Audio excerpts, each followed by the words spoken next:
Hello दोस्तों, कैसे हैं आप लोग। आई होप कि आप लोग स्वस्थ होंगे, मस्त होंगे, अपने अपने पढ़ाई में व्यस्त होंगे।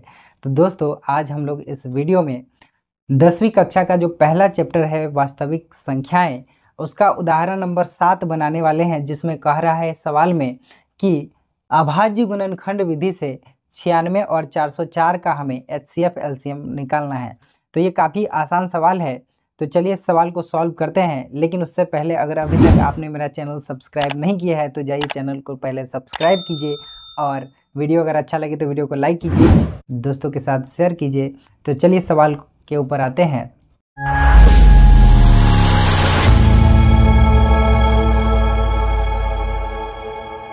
दोस्तों, सवाल में कह रहा है कि 96 और 404 का अभाज्य गुणनखंड पहले हम करेंगे।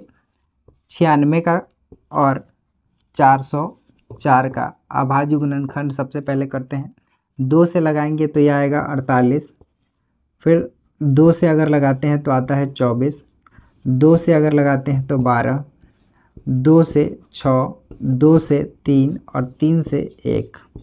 ठीक है, उसके बाद यहाँ पे अगर 2 से लगाते हैं तो आता है 202, फिर 2 से लगाते हैं तो आता है 101। तो अब यह 101 से ही लगेगा एक बार में। ठीक है दोस्तों, अब हमको क्या करना है, इसका एचसीएफ और एलसीएम निकाल के बताना है। तो सबसे पहले अगर हम देखें यहाँ पे 96 को कैसे लिख सकते हैं। 96 को लिख सकते हैं 1 2 3 4 5, 2 का पावर है 5। ठीक है, और गुने 3 कितनी बार है, एक बार है, 3 है एक बार।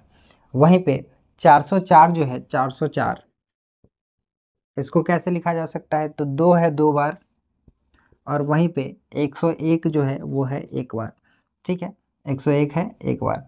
अब हमको निकालना है एचसीएफ ऑफ 96 404। ठीक है, अब एचसीएफ कैसे निकाला जाता है, तो दोस्तों एचसीएफ में हम वही संख्या लेते हैं जो दोनों में आया हो। तो हम देख रहे हैं कि 2 इसमें भी आया है, इसमें भी आया है, 3 इसमें आया है लेकिन इसमें नहीं है, 101 इसमें है लेकिन उसमें नहीं है, यानी कि 2 एक ऐसा संख्या है जो दोनों में आया है। और साथ ही साथ ये भी ध्यान देते हैं कि एचसीएफ में वही संख्या लेते हैं जो दोनों में हो, और छोटा पावर वाला लेते हैं। तो हम देख रहे हैं कि यहाँ पे इसका पावर तो 5 है लेकिन इसका पावर 2 है, तो हम 2 का पावर जो है 2 ले लेंगे, यानी कि 2 का पावर 2 क्या हो जाता है, 4। तो इसका आंसर हमारा एचसीएफ का आ गया 4। अब हमको निकालना है इसका एलसीएम। तो एलसीएम ऑफ 96 404, अगर इसका एलसीएम निकालते हैं तो कैसे निकलेगा। तो अब एलसीएम में हम क्या करते हैं, वो सभी संख्याएं लेते हैं जो एक बार भी आया हो। जैसे 2 लेंगे, 3 लेंगे, फिर 101 भी लेंगे। आप देखिए 2 भी लेंगे, 3 भी लेंगे और 101 भी लेंगे। 2 3 101। अभी हमने पावर यहाँ पे नहीं बिठाया है। अब आपको देखिए पावर कैसे बिठाया जाता है। एलसीएम में जो लार्जेस्ट बड़ा पावर होता है वो लिया जाता है। जैसे 2 का पावर 2 भी है और 2 का पावर 5 भी है, तो 5 वाला लेंगे, 2 वाला नहीं लेंगे। एलसीएम में याद रहे कि बड़ा पावर वाला लेते हैं। 3 का पावर 1 है और 101 का भी पावर 1 ही है, तो यही दोनों लेंगे। अब जो देखिए 2 का पावर 5 के कहने का मतलब है 32। 2 दूनी 4 दूनी 8 दूनी 16 दूनी 32, है ना। तो 32 गुने 3 और गुने 101, अगर इस सब को हम गुना करके सॉल्व करते हैं तो आंसर आता है 96 96। यह इसका फाइनल आंसर जो है एलसीएम निकल के आ जाता है। तो ये काफ़ी आसान सवाल है। दूसरा, इसका एलसीएम हम इस तरीके से भी निकाल सकते हैं। आपको पता होगा कि एक सूत्र होता है, दो संख्याओं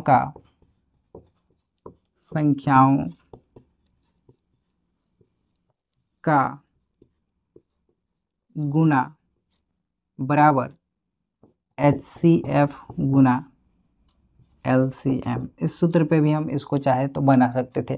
सिंपल इस दोनों संख्या को गुना करते एक साइड और बराबर में रख के उधर एचसीएफ गुने एलसीएम कर देते, जिसमें एचसीएफ हमको प्राप्त था वो रख देते और एलसीएम की जगह को खाली रखते, इधर बटा मिला के उसको सॉल्व करते, तो पर भी हमारा जो है इसके बावजूद भी हमारा आंसर जो है 96 96 ही आता।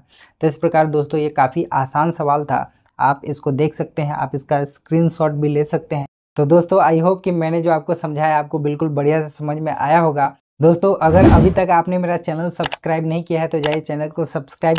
वीडियो अगर अच्छा लगा तो वीडियो को लाइक कीजिए, अपने दोस्तों के साथ शेयर कीजिए। वीडियो पूरा देखने के लिए आपका बहुत बहुत धन्यवाद।